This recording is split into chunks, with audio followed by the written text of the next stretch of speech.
Yeah, it really varied, but I had numerous times when I would be in someone's apartment, and should a sensitive subject come up, they would go over and turn up the radio really loud.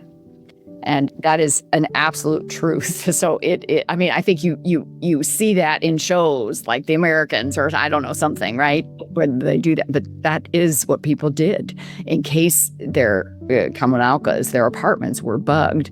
And often if they wanted to talk about something, sort of sensitive, if they had specific questions about what is it like? What is the political system like? We would go outside and walk around Gorky Park and talk, where, you could really be alone out in public and no one could hear you. And other times not. Other times they just wanted to feed you a Russian meal and wanted to, sing songs and just visit and we never knew who was with the government. We never knew who was KGB and who wasn't.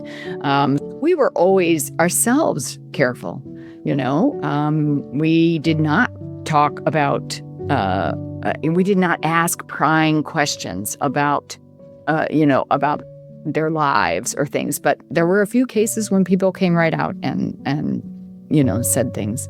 And to this day, I don't know if they were, what their position was, what they were trying to do.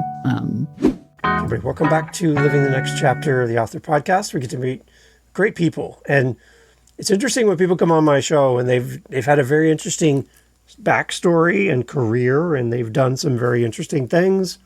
They move over to writing and being an author. And I get a chance to meet them, talk about their book, but also get a little behind the scenes of some parts of the world that I would never have vision to. So that's exactly what's going to happen today. Suzanne's here on the show today, and we're talking about her book. She has more than one for you, and she's got some great stories to share and a great background that I really want to touch base on as well. Suzanne, welcome to Living the Next Chapter. Glad to have you on the show.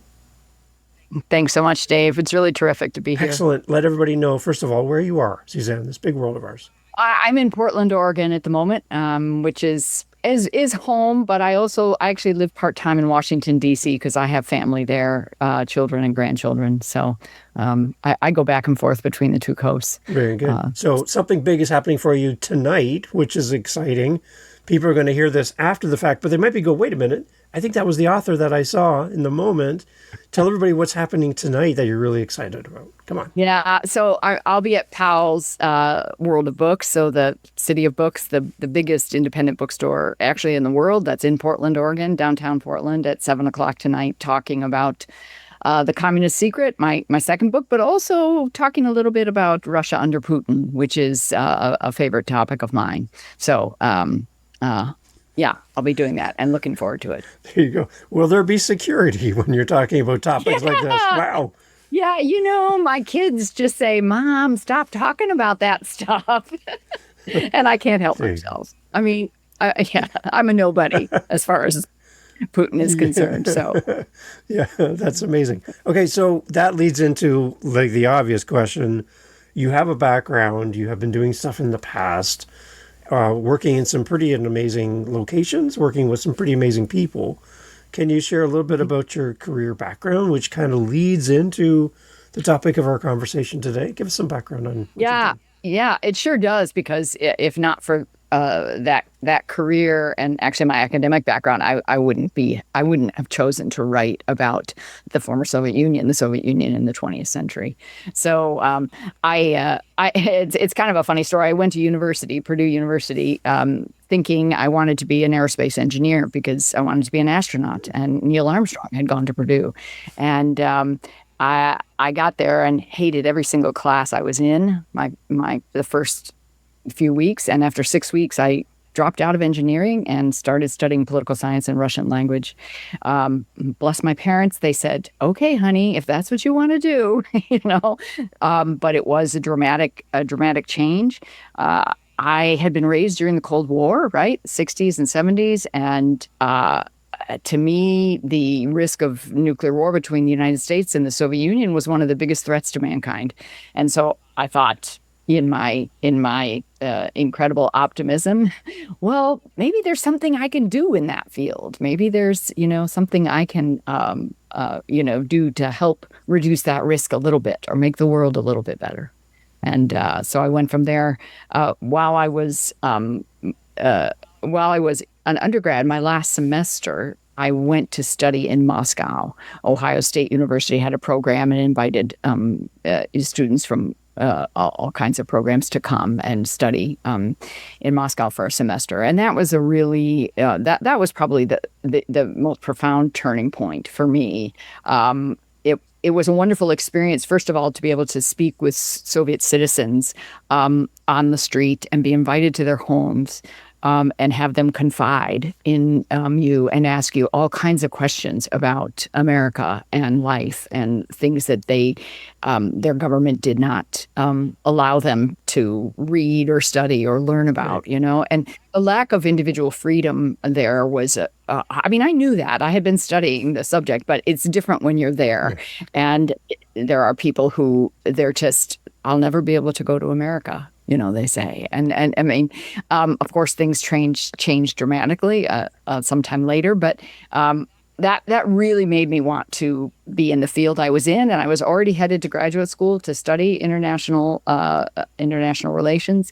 And I then, after that, I got a job at the Pentagon and in the Office of the Secretary of Defense, which is the policy part of the Pentagon. The Pentagon is all the military branches. It's huge. It's like, at least when I worked there, it was like 25,000 people in this one office building. It's crazy. Massive place.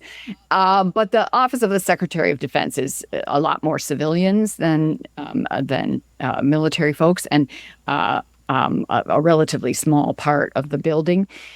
And I was in an office called European Security Negotiations and absolutely thrilled to be in that office. But I have to say we were the poor cousins in the arms control business. There was several offices, down the hall that were the sexy talks, the nuclear talks and the nonproliferation talks. And here we were doing something kind of really obscure.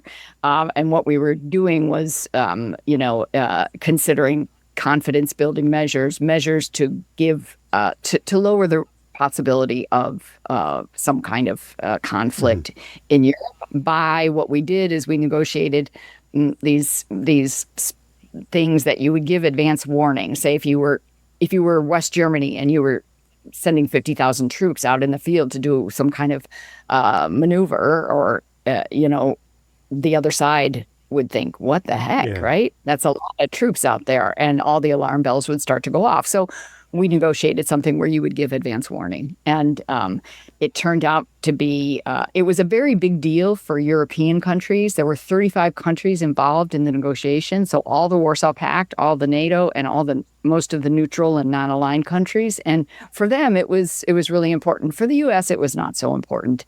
I don't want you to think I was, negotiating, the reductions of nuclear weapons or something like that. That was not it. But it fell at a very important time in history. This was 84 to 86.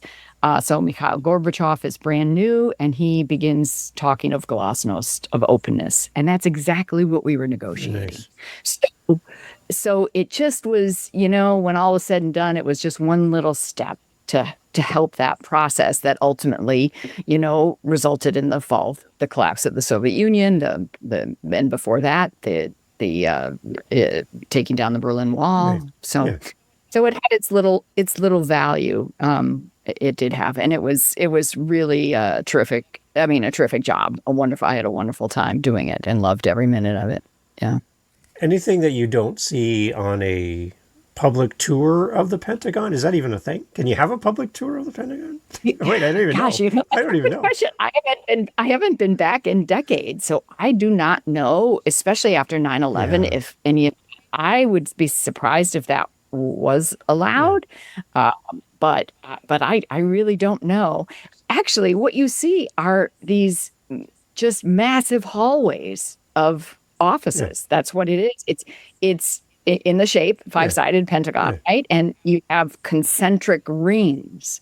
So, your like my office number, if I can remember, it was 1C 377. So that meant it was on the first floor in the C ring, Okay. Okay. Okay.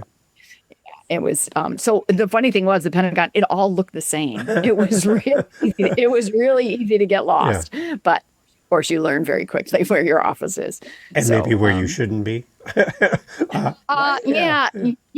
I think only once or twice did I end up in the hallway where the Secretary of Defense offices were, and that was an area. I was very junior, so that was not a place I would need to go. So is there like a McDonald's in there, or like a food court? Like what do we? Well, yes, there was a cafeteria food / court for that many people. I mean, it was very large, very large. There was also a huge an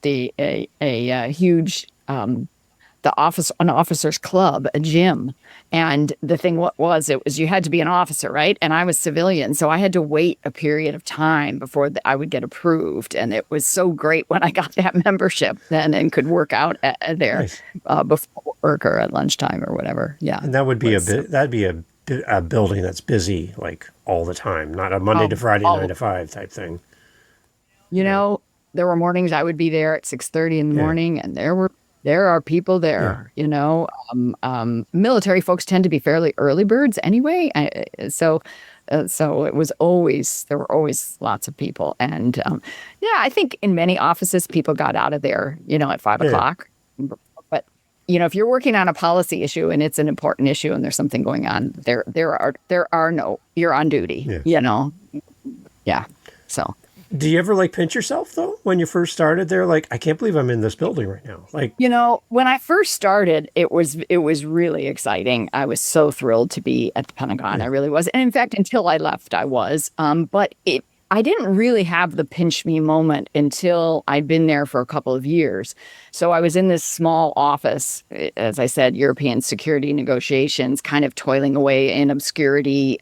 No one up above paying too much attention.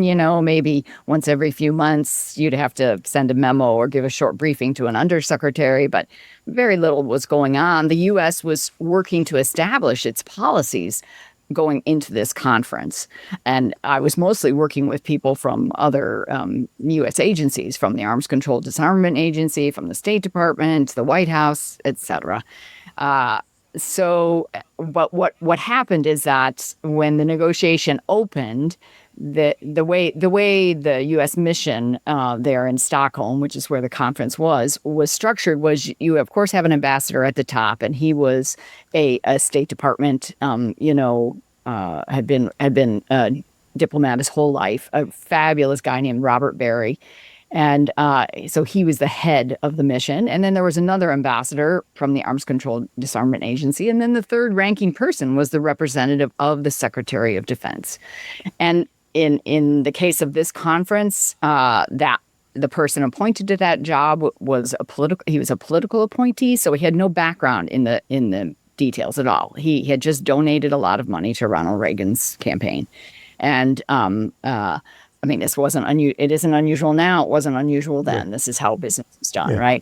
But he left that job about halfway through, and the powers that be turned to, of course, our office. It was our job. It was our technical stuff. We knew everything, and they said to my boss, "Well, I guess you're going to Stockholm." And he was a Army colonel who had done a couple tours in Vietnam, a really great guy who had spent a lot of time overseas, spoke better Russian than I did, everything pointed he should go. But he came into my office the very next day and said, Suzanne, I just don't want to do this job. And you actually know the details better than I do, so you're going to go.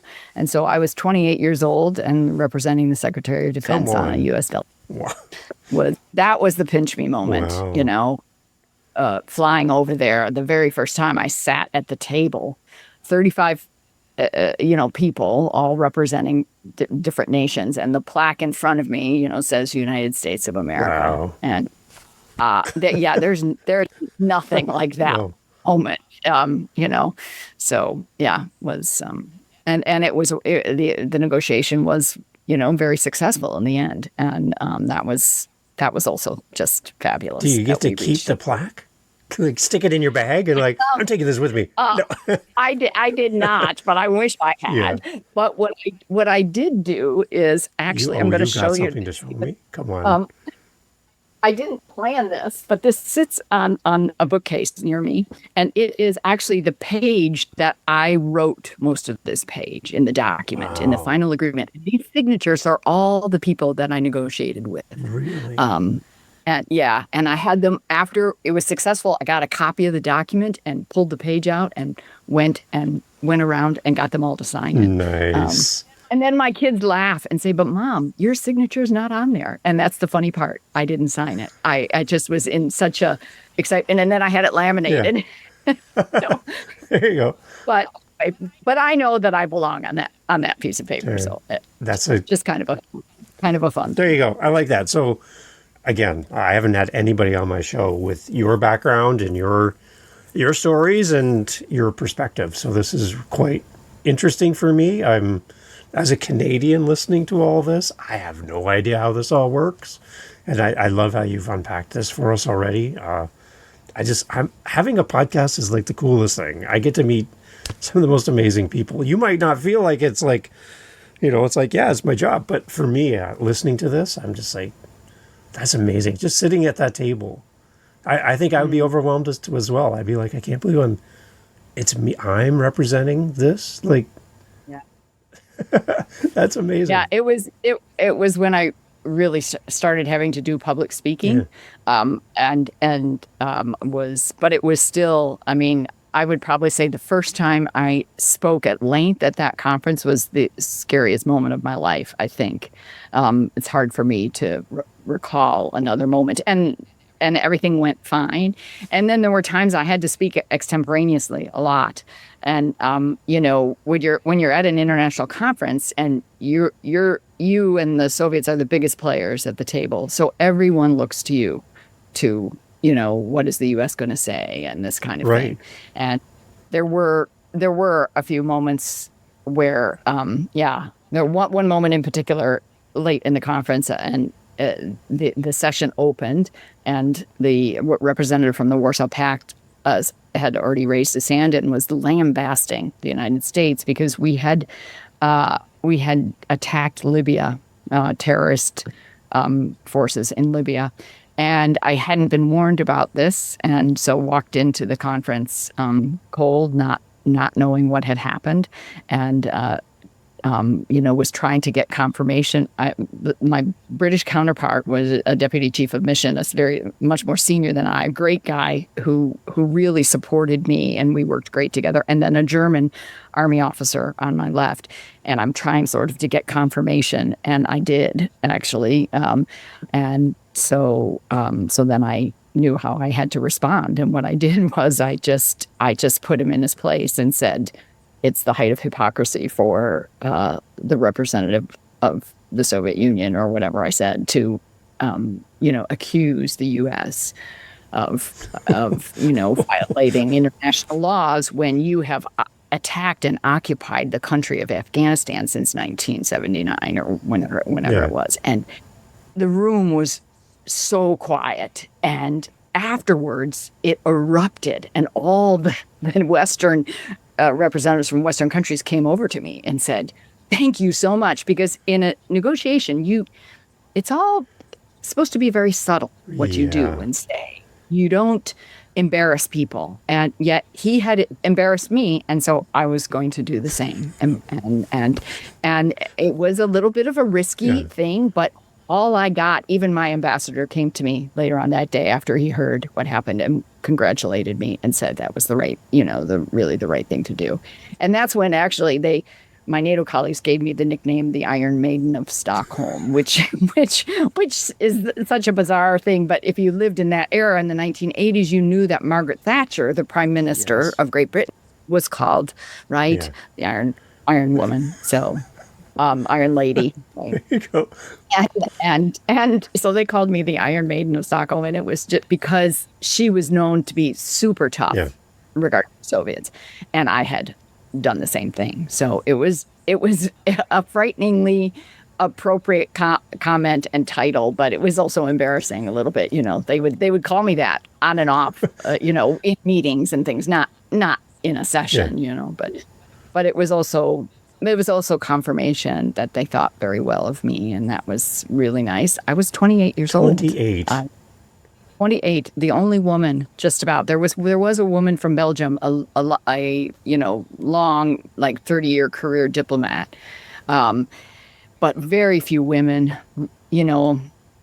Almost all white males, Army officers, military officers, diplomats, whatever. And so this was the beginning of the time when women could, take on, when it wasn't unheard of for women to take on tremendous roles and things. So I never felt it was odd, but it was. And really my age had a lot to do with that too, I'm sure, because I was young.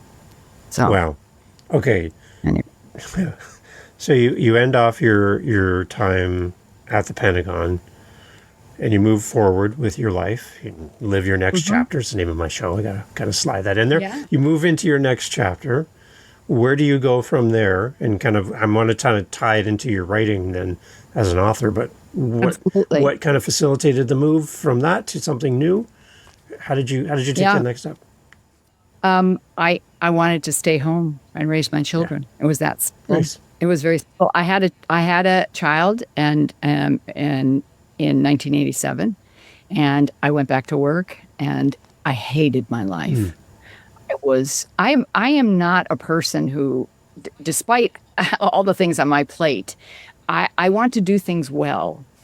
That is a big part of my personality. And I didn't have the room to do both my job well and being the mother I wanted to be.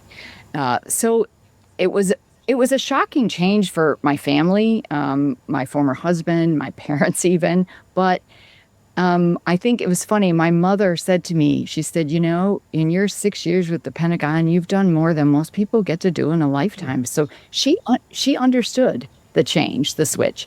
Anyway, I stayed home for quite some time. I have 4 adult children, and we began to move because my former husband worked for Intel. So we went overseas, and that was fantastic and a great education for my kids, even though they were young. We went to Singapore for 4 years and Germany for 4 years, and both of those were really fantastic experiences. And I'm really grateful I got to do that for my kids because, I was raised, in a farmhouse in New York State, and the first time I went overseas was to Moscow. Really?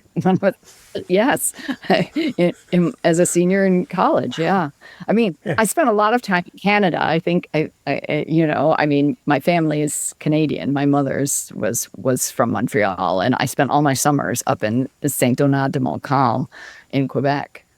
There you go.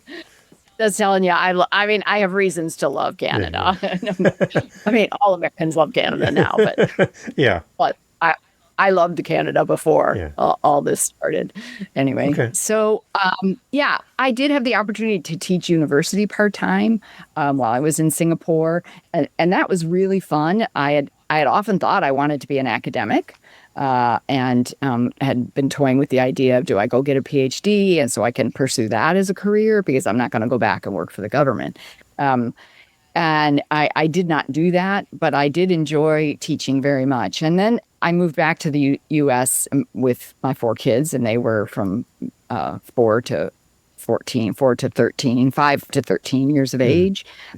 I was, a single parent, and it was a large family, and I was grateful that we had sufficient resources that I didn't have to work. Yeah. I thought I would teach, and I went to the local community college, and the pay for a single course was $1,300 for a semester, and it was just so little money for all the time and energy I knew it would take. Yeah. So I did not pursue that, and that's when I started coaching. I had been a very serious runner and decided I could coach, and I did, and had a fabulous time coaching high school cross country and track.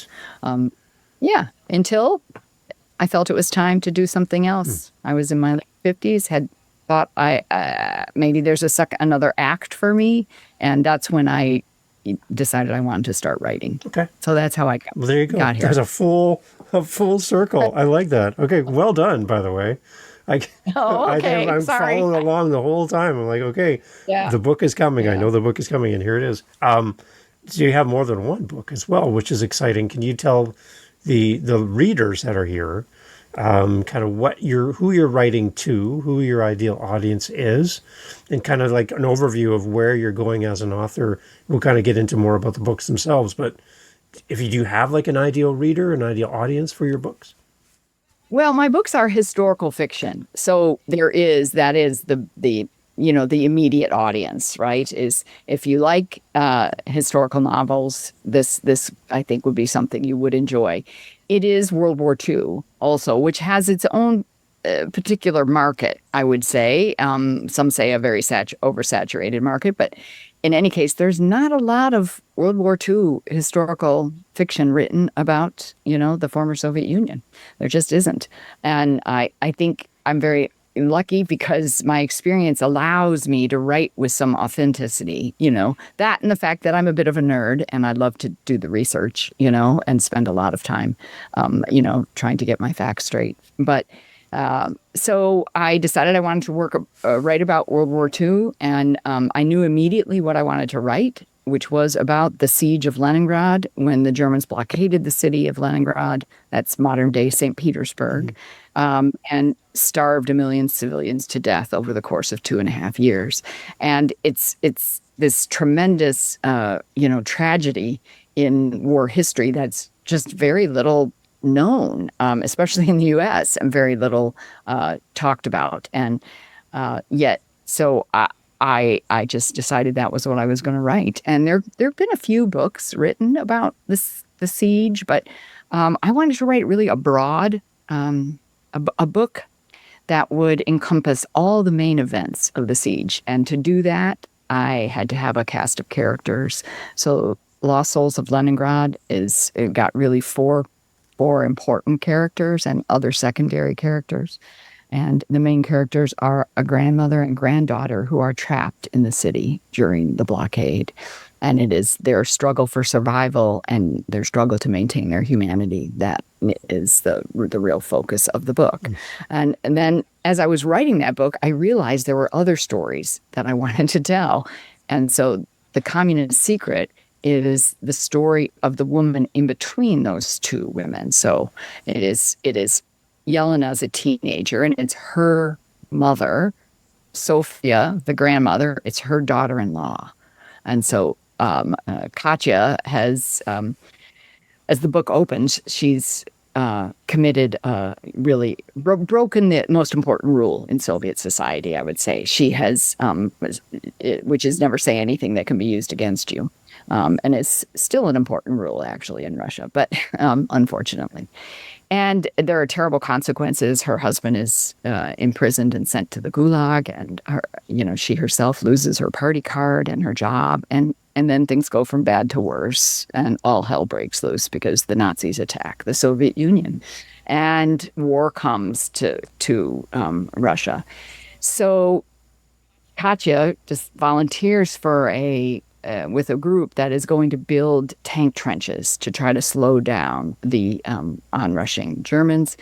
And she's out in the field quite some distance from the city, like 150 kilometers or something. And but after just a few weeks, the German war machine kind of sweeps through, and they slaughter and scatter all the volunteers. And then Katya and another young woman are on the run.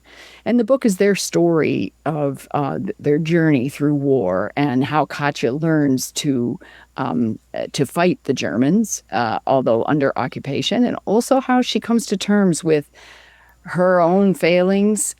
She's carrying a lot of demons, and also the failings of her government, which she begins to see with more clarity.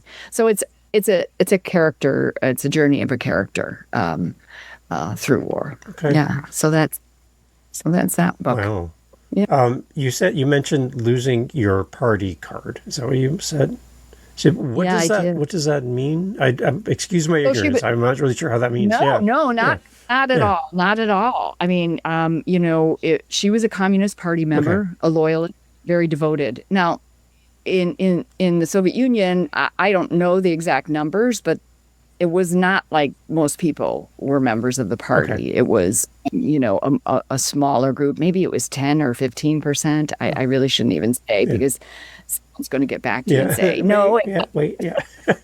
sorry, it's one of those numbers I don't have on the tip of my tongue. But she was a devoted party member, raised by parents who were workers and didn't have a lot of paths in life, and so they joined the party during the revolution, and so she was very devoted. But the party kind of betrayed her when she spoke out of turn, and but she still is loyal, and she still wants to try to get back in the party's good graces and get a good job again, and that's as the war is beginning, and then she slowly sees the ways in which Stalin and the government actually have betrayed the people, and for example, those volunteers that are 150 miles south of Leningrad near a small town, there are almost 10,000 of them, and there's no warning at all.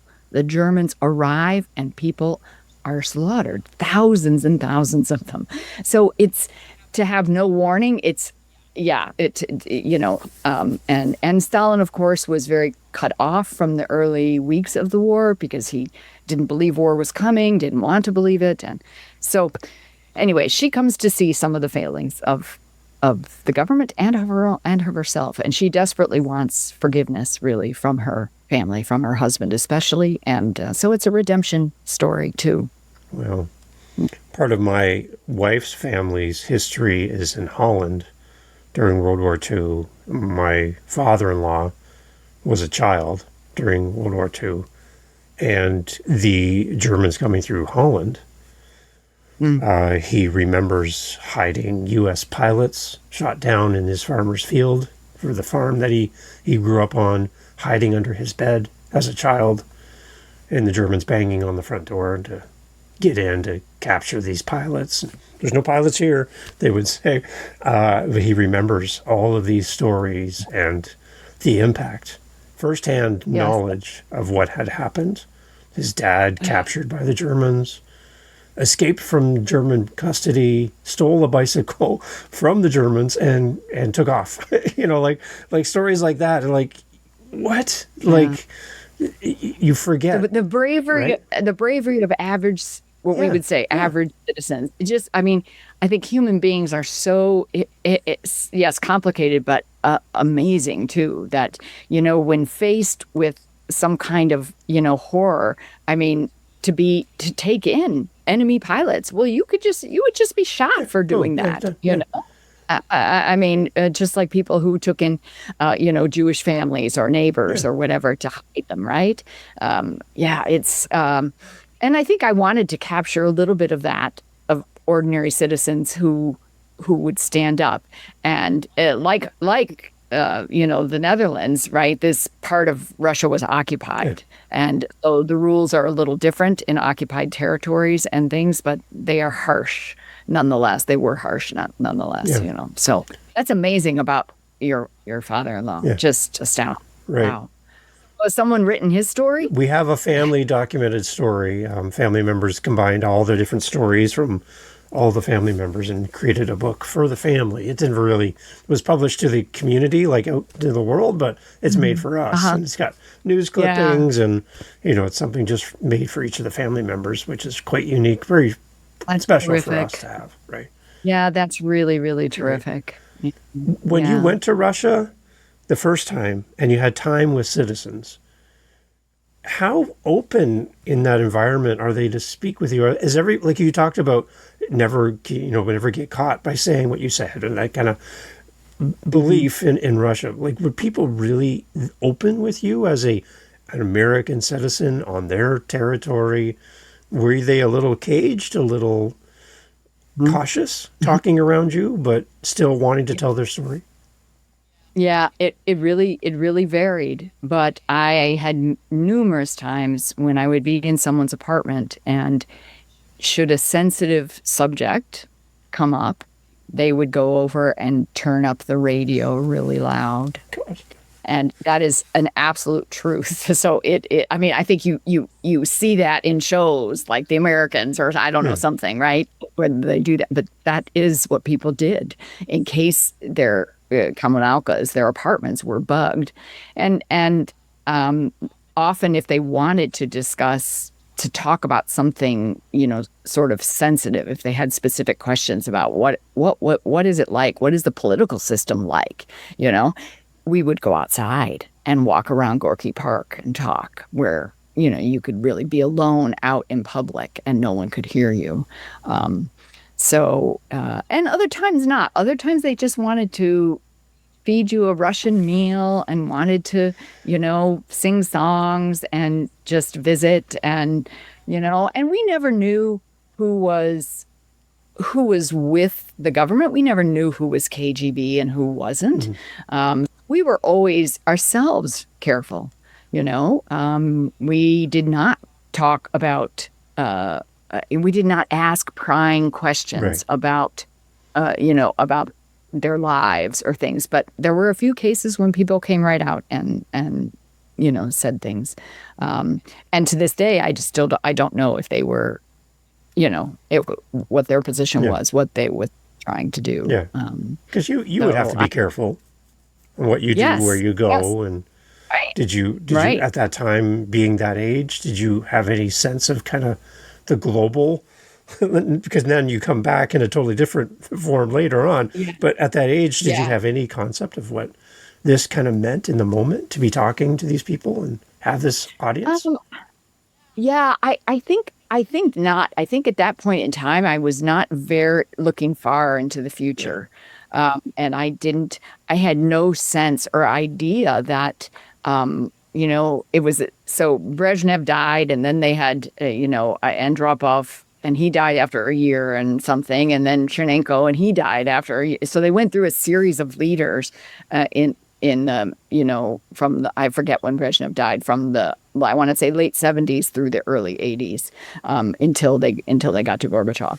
And I think that was a big kind of, that was just starting. Brezhnev was still alive when I was a student there in 1979. So I don't know what year he died, if it was 80 or 81, I don't remember. But I wasn't really that forward looking, but I was careful because when we were briefed extensively before we went by the heads of the program, not by, the CIA or anything like that, who just said, listen, you need to be very careful what you say. You cannot ask pointed questions. We were told, and it was only when, an individual wanted to confess something, tell something, or ask something about life in the U.S. that wasn't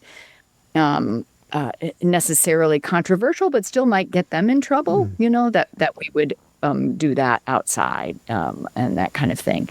I at the time, we knew there were, the KGB were following us, but I rarely saw evidence of that until... This is so ironic, such an ironic thing. One day, a young man, a man older than me, I was 21, and he would have been maybe in his late 20s, drop dead, gorgeous man, knocks on my hotel room. And right away, there were a few alarm bells that went off because in a hotel, this was a hotel for foreign students. No Russians are allowed in this hotel, right? But he gave me a explanation that he was a student of English and he had gotten permission to do that. And I bought that. And he wanted to go out for coffee. And then he wanted to go out for dinner. And the third time he asked me out, I guess I knew something was not quite right. And I said, I don't think so. Thanks very much. And it was fine. And that was the end of it. And then how many years later? 3 years later, I'm out of graduate school and applying for work. And the two places I applied were the CIA and the Pentagon. And at the CIA, I failed the polygraph twice. Because and they said to me, listen, there's something going on here with this question. Have you ever been approached by an agent of a foreign government? And I kept saying, no, I haven't been. And the thing of it was, in my subconscious, I knew he had been an agent of a foreign government. And it was a scary moment for me because I would never have been able to work for the U.S. if I hadn't gotten a security clearance, right? So they sent me home and said, you're going to come back. It was late in the week. They said, you're coming back on Monday and you're going to take this polygraph again. And you better be able to recall why you're reacting to this question, right? And I went home. The only time in my life I kept a diary was those months I was in Moscow. I pulled it out and I found it. I found the guy's name. And I had told them that I had dated someone. So at the CIA, they knew that. But I brought his name in. They took it. They took my diary, disappeared for like 45 minutes. I'm sitting in this completely windowless basement room, something straight out of, a spy novel. And they come back in with a file folder and put it on the desk and say, here's his KGB file. Now, with the exception of so-and-so, we're going to ask you a question again. Getting goosebumps here. Okay, so that's the last piece I'll tell you. I know you're so great to talk to, and I just keep talking. No, I'm loving this. I'm like on every word. I am. I'm going to make a switch after my third novel. I'm going to write a couple of Cold War spy thrillers, and loosely based on that incident will have something to do with I haven't figured out all the characters and all of that, but because that incident is just too good not to write about. So they bring a file folder into the room, and they say, "Hey, this is his KGB file. Now we're gonna give you the polygraph again." And when they got to the question that I kept failing, they said, with the exception of Dmitry, whatever his name was, have you ever been approached by an agent of a foreign government? And I said, no. And I passed. And that was that. And they offered me a job. But I turned down the job and went to work at the Department of Defense. So. Whoa. Yeah, good story, huh? That is a great story. That's coming out in the future for sure. That's going to it will. It might take me a couple of years because, writing it's one thing you get into the rhythm of writing a certain genre of a book, right? And I feel like I'm really in that rhythm with historical fiction, but I want to make that switch. And the Stockholm Talks, that's a great venue for a spy story. So I'm starting to think about that one as well for women reading that, being the context you shared earlier about, you being a young woman in that situation and not a lot of people in the room like you from a woman's perspective, and you're there at the table, right? And like, come on, like that's inspiring right there. That's a movie. That's a movie to me. I don't know. Maybe come so. On. Who knows? Come on. I mean, I don't have an agent yet. I'm not represented, although, so should I get an agent, maybe those kinds of things become possible. I don't know. We'll see. I anticipate you and I are going to have many more conversations in the future because you're just going to keep writing and keep sharing stories. And that's exciting for me to have connection with you. I could talk to you for the rest of the day. This is outstanding. Let's wrap up then for the readers again. I want to send them to you so they have a location to come find you and follow your journey. Keep up to date and the books, right? We've got to grab them all. We're going to buy all the books. And leave you great reviews as well. That's what we will do for you as readers. But kind of a wrap up for the readers then, what your love letter is in all of this, as we've kind of talked through this today. Specific to the reader, if you could have time with them one-on-one, you're going to see them tonight at the event, at the bookstore. Great. But let's do that for the person listening now. Just your love letter to the reader for your books, from an author to the reader. What do you want to say to the reader? I think my biggest message is, I write these historical novels because they say something urgent about today. And that urgency is that democracy is a tremendous gift. And, we need to hold fast, not, yes, in the U.S., but, democracy has been weakened in lots of countries. And, individuals do not have the kind of freedoms, that we do in democratic nations. And so that's a big reason why I write what I do about dictatorships, to show how bad things can be and how lucky we are. So that's kind of my love letter to readers is, come and read and, be inspired, to love your democracy even more than you already do. You've expanded our worldview just in the conversation today. And I would challenge anyone in your 20s, try to find your path in life, go and experience life, open your world up to other places, other cultures, other people, learn, and put yourself in the place of hearing these stories and meeting these people, because you never know where it's going to take you in life, right? You do. You never know. And if any of your readers want to get in touch with me, go to my website, which is www.suzanneparrywrites.com, and email me. I will answer you, and you can learn a little bit more about what I do. Excellent. Enjoy your event tonight. I hope you have many smiling, happy people there to meet you, to get their book signed and have time with you. I'm honored that I have the advance of having you here with me before you go to that event, that you're here with me on the show. I know. This is so special talking with you today. Really, just so much fun for me. And I so appreciate you, Dave, for having me. Excellent. Everyone, all the information, as always, for Suzanne and the books, her journey, and maybe some new books coming down the road. We never know. Suzanne's going to keep writing and keep coming back. So again, Suzanne, thank you so much for being here. Oh, thank you, Dave. I really appreciate it. Excellent. Take care now. Hey, thanks for listening to the podcast. Glad to have you here. I just want to let you know that you can always find out what we're doing live in the moment by going to our YouTube channel. Head over to livingthenextchapter.com. There'll be a link right there. Head over to our YouTube channel. Make sure you like, subscribe, do all the things that all the YouTubers love to say. And in our YouTube channel, a couple things. You're going to get advanced listens. You're going to get the episodes that we're working on in real time. So we record and post daily on our YouTube channel. I'd love for you to give us a follow over there. As well, we're making playlists. We have over 500 episodes. So finding the right episode for you, we're trying to group things into playlists. So if you like children's books, if you like business, you like historical fiction, we're grouping our authors together to make it a little easier for you to find your favorite next author. So head over to livingthenextchapter.com. And again, I'd love to hear from you. Hearing from the listeners of the show is great. And I just want to say thank you for being a part of the podcast family. And I look forward to having you back for the next episode. Thank you for being here. I really appreciate your time and your listen. Take care.